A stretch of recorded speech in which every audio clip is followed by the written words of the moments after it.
Okay, so I'm going to go over how you do a screen share in Newrow.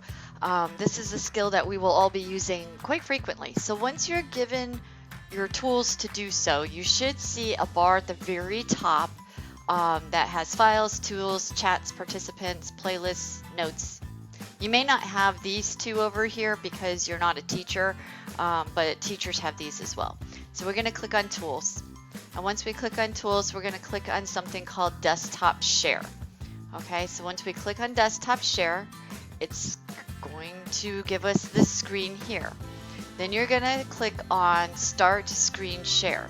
Now I have two screens, so it's going to ask me which screen I would like to use.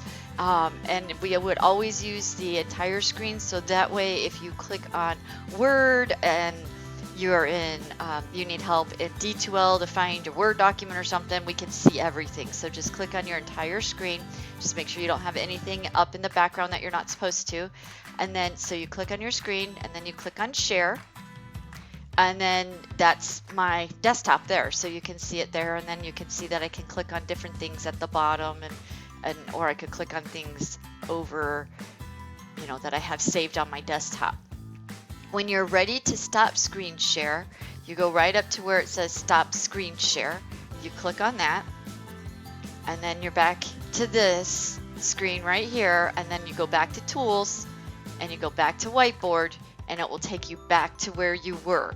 So once you're done screen sharing, you just go basically in reverse. Hope this helps.